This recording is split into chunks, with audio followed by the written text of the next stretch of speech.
보아스가 룻에게 이르되 내 딸아 들으라.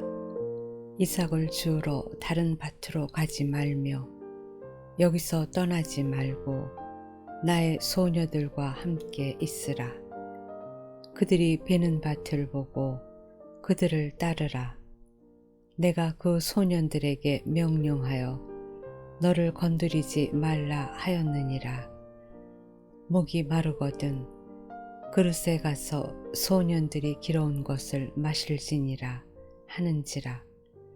룻이 엎드려 얼굴을 땅에 대고 절하며 그에게 이르되 나는 이방 여인이거늘 당신이 어찌하여 내게 은혜를 베푸시며 나를 돌보시나이까 하니, 보아스가 그에게 대답하여 이르되 내 남편이 죽은 후로 내가 시어머니에게 행한 모든 것과 내 부모와 고국을 떠나 전에 알지 못하던 백성에게로 온 일이 내게 분명히 알려졌느니라.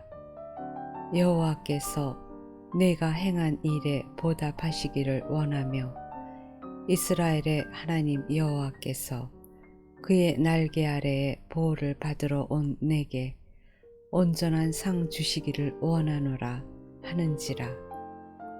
룻이 이르되 내 주여, 내가 당신께 은혜 입기를 원하나이다. 나는 당신의 하녀 중에 하나와도 같지 못하오나 당신이 이 하녀를 위로하시고 마음을 기쁘게 하는 말씀을 하셨나이다 하니라. 룻은 좋은 땅으로 들어옴으로써 수확을 거둘 수 있는 사람이 되었고 자기의 기업을 물을 자를 만났다. 구체적으로 룻은 보아스에게 은혜를 입었다. 이 말씀은 죄인이나 마찬가지인 이방인, 즉 하나님의 축복의 분배에 대해서 분깃이 없는 사람들, 약속이 없는 사람들, 하나님께서 축복하겠다고 선포한 사실이 없는 사람들이 어떻게 그리스도 안에 은혜를 분배받고 그리스도를 누리는 신분과 자격을 얻을 수 있으며 그의 의를 누릴 수 있는가를 보여주는 말씀이다. 나는 이방 여인이오늘 어찌하여 당신이 내게 은혜를 베푸시며 나를 돌보시나이까. 이것은 이방 사람은 유대인들, 즉 하나님의 백성들에게 절대로 은혜를 입을 수 없는 사람들이었음을 의미한다. 이방인은 유대인의 원수로서 빨리 망해야 된다는 것이 유대인들의 생각이다. 이방 여자로서는 유대인으로부터 은혜를 입는다는 것은 절대로 있을 수 없는 일이었던 것이다. 어느 형제를 따라온 이란 사람에게 그들의 조상이 누구냐고 물어보니 그는 아브라함은 아는데 그 다음은 몰랐다. 아람 민족의 조상이 이삭과 야곱은 아닐 것이고 이스마엘이나 에서라고 할 줄 알고 그가 아는 조상들을 열거해 보라고 했지만 그는 전혀 모른다고 했다. 그것이 무엇이 중요하냐는 것이었다.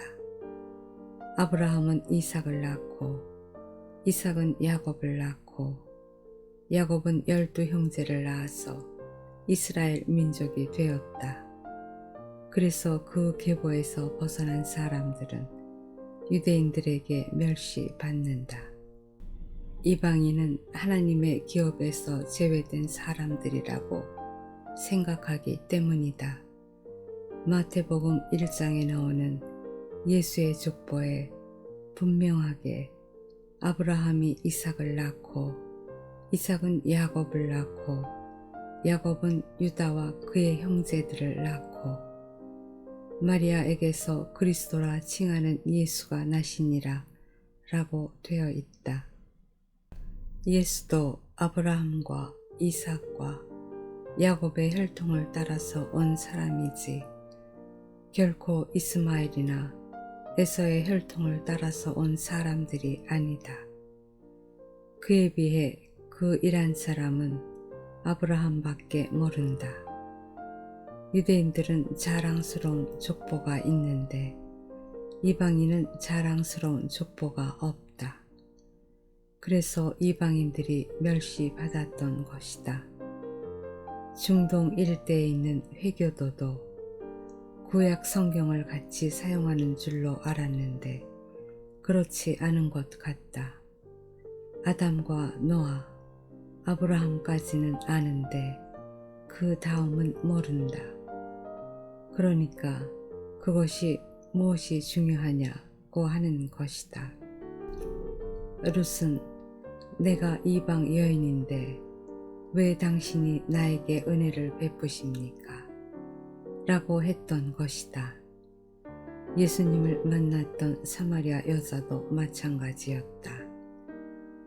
나는 사마리아 여자인데 유대인인 당신이 어떻게 나에게 물을 달라고 합니까?